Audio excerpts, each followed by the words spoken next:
My favorite current Big Ten West fact, maybe favorite because I think it's so ridiculous, but also because I discovered it because this is the way my mind works. I'm sitting there thinking about these three teams that were tied with Iowa for first place in the Big Ten 2 weeks ago. At 3-2, there was a four-way tie. Since then, Nebraska, Minnesota, Wisconsin, the last two weekends have gone 0-6 against a smattering of awful teams in the Big Ten, Illinois, Purdue, down the line, Northwestern. Then I looked at all those teams.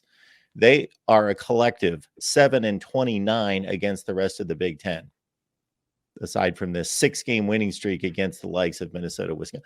So in November, you've got teams tied for first place that lose 6 consecutive games to those types of teams. This has reached an all-time low. They are.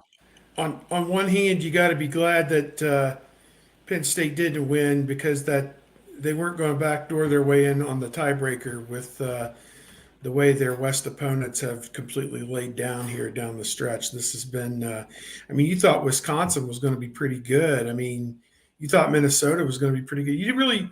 Purdue played for the division champion or the Big Ten championship last year, and they've been, a disaster. Although they just beat, Minnesota. So, yeah, I don't know. It didn't look good.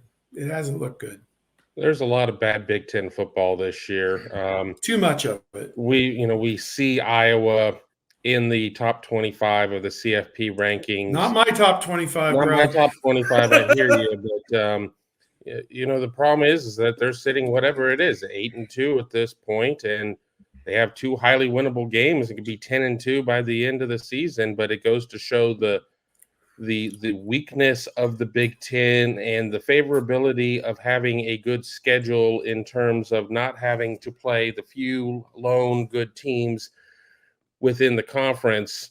But I am going to put a petition out, no matter who wins the Big Ten East, that the Big Ten West winner is not allowed within 500 yards of Lucas Oil Stadium. I just think that a judge will grant that temporary restraining order. The injunction will come through. And then I'm going to sue the Big Ten West for emotional distress because I'm distressed that I have to watch any of the teams from the conference on that side because it's not enjoyable. It's just not enjoyable. I mean, you only get 12 regular season games a year, and having to play 3 across the aisle with those teams is just not good for anybody's psyche. Kevin just wants due process. Due process. Just wants to be heard. He'll have his day in court. Sage, Ohio, with Greg Fry and JT Barrett had the best games against Minnesota. That 1989 Minnesota game will be something like I never forget because if you're not aware, Ohio State trailed in that one 31-0. It was 31-8 at the half. I believe when it was 31-0 or 31-8 at the half, if it was on, we turned it off. Because the game was over. And then you find out they won. And then that back then is when you could watch the entire game the next day, Sunday morning. We could watch it Sunday morning on Channel 27, PBS out of Bowling Green. And that's how we would watch the Ohio State games, most of them, because only a few of them were on TV back in those days. But then you're like, well, we got to get up and make sure we catch the Ohio State, watch the entire win. Greg Fry throwing for like 362 yards. I think that was the first time I ever saw an Ohio State quarterback throw for 300 yards. I didn't know it was possible until that happened. And this was 89. And he did that on 20 completions. He was 20 of 31 for 362 with just a long of 34 yards, but they were lighting it up in the second half of that one. You missed Art Schleitzer, Tony. You're too young. Yes. Threw 458 against Florida State, I think was the number, but he had a few other ones in a loss. And he and Dave Wilson went back and forth in a 49-42 game where he threw 350 or so. My recollection of that game, Tony, I kept the faith. So I watched it on through. I went to a party that night, and I remember getting hit with about 3 or 4 of my friends right in my face. Ohio State sucks. Da, da, da, da, da. I went, what? They won. It wasn't quite the Did we win? Free flow of information back then. So still like 7 hours later, people had no idea.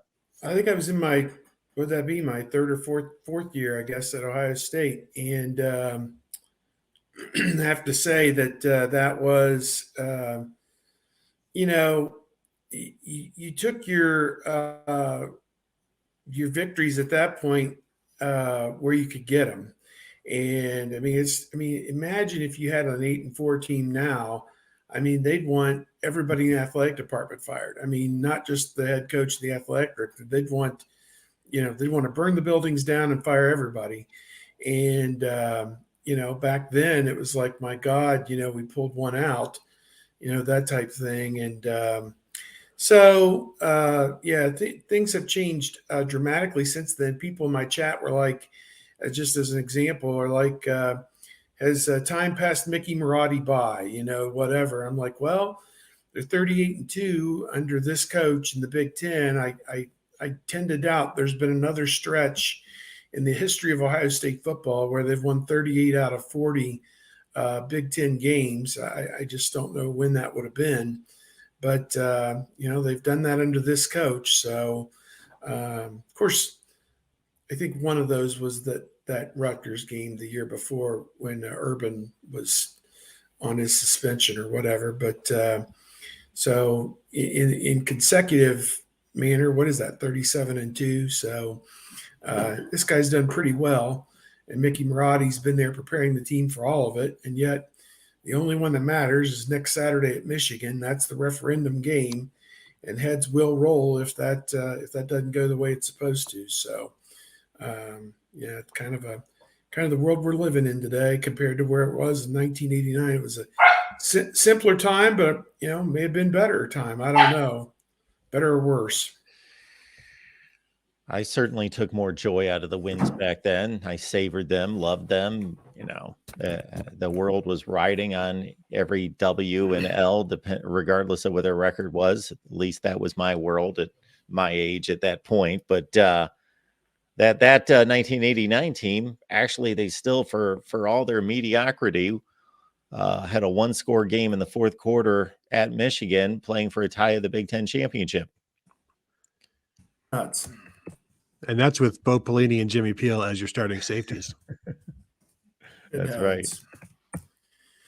They let it get bad, that's for sure. They let it get bad, and it was a few more years before it was any freaking good. So it was from 87 to 91. I mean, before anybody who, my wife goes to the games and there'll be something will happen and a guy in her section will blurt out an F-bomb and, blah, blah, all this stuff, fire him, replace him, etc. He sucks, this, that, or the other. These fans, who act like that today should be forced to sit down and watch in order every game from 1987 to 1991 and tell me about real pain and suffering. I think that would be really, there was a lot of it in that 5-year stretch. 92, it got a little bit better. They tied Michigan. That wasn't any better. I was in the stands. I was in 7C for that game, and we were all confused. No, I take it back. We were in 7A, and we were all confused because we're like, should we rush the field? Is this like something great here, or what? He said it was our greatest win. So we just went back to the fraternity house and drank. That's like what we you did do. After and watch the real. And as I said, as I've said any number of times, watch the real teams: Miami, Florida State, Notre Dame, USC, play on television in the late shift or whatever. So yeah. Watch a team that didn't throw a pass against Illinois the entire first half under John Cooper. Yeah. Oh, I mean, if not throwing a pass is damnation, then damn Michigan. They didn't throw a pass in the second half against Penn State. They did. They threw one, but there was a really sketchy DPI on that. Sketchy DPI. I'm in the minority, but I argued that one myself. My buddy said he thought the calls went Michigan's way for some reason. I'm watching the game. I didn't necessarily feel it was biased one way or the other, but it went Michigan's way. There were a couple of block at the backs on special teams plays that were missed. Yeah. To the refs' credit or lack thereof, I mean, there were a couple calls that went against Michigan too. I watched the game relatively clear-eyed because I mean, I could sit there and make an argument either way for what the better outcome for Ohio State would have been. But I did tweet at that point. I want to apologize now to all Penn State fans who I had considered loony for saying there was a Big Ten conspiracy against them. I have witnessed it because the calls were atrocious. There were 5 horrendous calls against Penn State in that game that cost Penn State the win, and 3 of them were from James Franklin and 2 are from Manny Diaz. Well, that too. Franklin chasing the 2-pointer in the first half. Ugh. I mean, 14-10 is not a terrible deficit. Then he punted on, or he went for it on 4th and 2 at their own 30 and didn't get it. And Corum took it 30 yards the other way, understandably, on the very first play because their defense had to be like, "What up, bro?" And then when they finally do score, and it's cuts it to 9, instead of kicking the extra point and making it 8 and keeping hope alive, he goes for 2, and the game is over. And on a really weird 2-point play, I mean, where no chance of scoring on that play. I mean, Drew Allard was not throwing very well, and it was in a situation where Drew Allard was going to have to throw it. There was no subterfuge. There was none of that. There was a guy that I saw who looked like the primary target, who Michigan obviously saw immediately, and then he was forced to scramble. But thankfully, they got rid of the fall guy, Mike Yursich. He's gone, and now everything is going to be hunky dory now in State College. And it wasn't 4th and 2; it was 4th and 6, and that makes it even worse with time to go and 4 minutes at that point, I think, and a timeout or 2. Like, boy, that was Franklin after the game said, "Well, we knew points were going to be at a premium. That's why they went for the 2. You go for the 2 in the first half, and you can cut it to 3 because you don't think you're going to make a score." But yeah, they lose by 9. He cost them 9 points with the 2-point decisions and not punting the ball from his own 30. And then, of course, Michigan picks up 2 3rd and longs when on running plays because Manny Diaz is attacking and blitzing, and those two plays end up in touchdown drives. So if you stop those 2 third downs, if you stop those 2 third downs, you give up 3 points on those 2 downs instead of 14. And there are a number of ways that Penn State could have won this, but not with James Franklin on and his coordinators, frankly, on the sidelines. James Franklin needs to be driven to a tarmac and fired. Oh, dear. And the thing is, he's got like 7 years left on a contract, too, so he's not going anywhere. Oh, Texas A&M says, "Hold my beer." Yeah. I think Penn State's in an okay position right now. Just get to the playoffs and play somebody other than Michigan and Ohio State and see what happens. Yeah, they need to get him to next year where he can then make the playoffs, 4 years out of every, or 3 years out of every 4. Right. And keep everybody at bay. I don't want to take over Mark's show, but let me ask Mark, what were your thoughts on Sharon Moore's post-game little comments on the field? I'm sure you saw those. Well, weren't those something? Yeah. Wasn't that exciting? So my comment on that is basically there's nothing morally, ethically wrong about it. Do what you want, spew on, whatever. I don't want my head coach acting like a fool. Maybe he was crying because he knows a giant show cause is coming his way.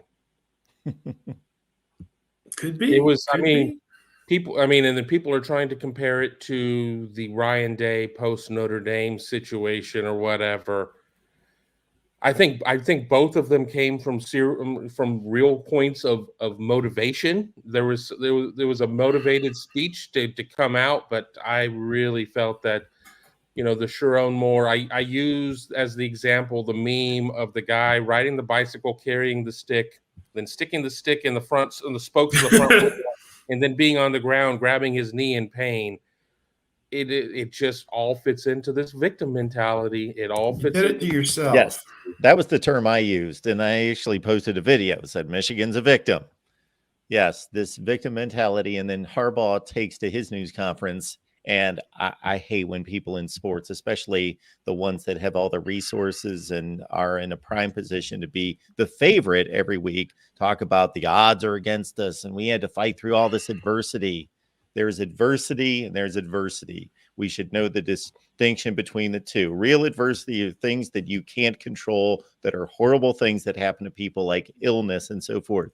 Self-made, self-created adversity, that's not real adversity. Yeah, the guy Valenti from Detroit, who's really opinionated. I think that's a Team euphemism. Sparty. Yeah, euphemism for way out there in terms of he's kind of a loose cannon sometimes. He said, "I wasn't aware that Jim Harbaugh had passed away from pancreatic cancer," which my wife said that's not funny, but in a sense it is funny. So not to make light of that, but. Yeah, they acted like it was something much more different when they created all of their own thing. I had my chat and I kind of turned it into my column on the whole thing on Monday night, and I basically said this judge on Friday. To me, you come in, the judge is probably going to ask the questions of the attorneys. One, are you a voluntary member of this organization? Yes. Did you agree to the handbook and the guidelines and the commissioner's purview to this? Yes. Do you not feel that this institution that you're part of has a right to sanction you? Well, I suppose they do. I mean, how can they answer that question? Did you do this? Yes. Then why are we here? Do you disavow any of the mountains of evidence that the NCAA turned over to the Big Ten and the Big Ten used to make its ruling? And I agree 100% with the way it came down. It wasn't that Jim Harbaugh himself did this, but Jim Harbaugh is the standard bearer for the program. The program needs sanctioned. In their mind, the best and most equitable way to solve this in this moment, the rules were broken this year. There needed to be a penalty this year, was to take him out of the situation and say, go try and win games without him. And that's your sanction for now.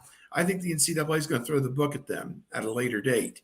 And they're going to have a real problem on their hands, I think, later on. But would I have preferred to see them ruled ineligible? I've said that as much. Can I live with it the way it is? Yes. Does Ohio State need to go up there and win it on their own merits? Yes. So that's kind of my around the bend view of this, is that they made their bed, they need to lay in it. And they are in a complete state of delusion right now. The Big Ten used words like the NCAA believes and can prove that there was a exhaustive scheme set out, with multiple people to do this. Have they completely connected dots back to the coordinators? This was a question I have. Sharon Moore's been on a college sideline for years. Has he ever been in a situation where someone stood next to him, whatever his previous stop was, and yelled, run, pass, left, right, in his ear, and the guy's been right 80% of the time? Has that ever happened? I tend to doubt it. Why is this guy so right on everything that he tells me?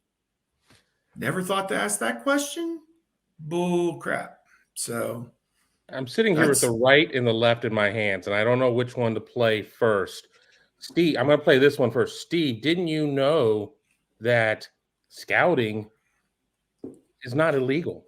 I mean, haven't we heard? They want to conflate the issue every way they can. Yeah. And then the other card is, well, we're just going to take our ball and go to another conference. Because the Big Ten needs Michigan more than Michigan needs the Big Ten. Wrong. Because they sat there and took one game where Michigan played Penn State instead of playing Grand Valley State, and looked at the ratings numbers, which were still behind Ohio State, Penn State, and Ohio State, Notre Dame, and extrapolated that through their mouthpiece, Dave Portnoy, that they are carrying at least 51% of the weight of the Big Ten on their backs.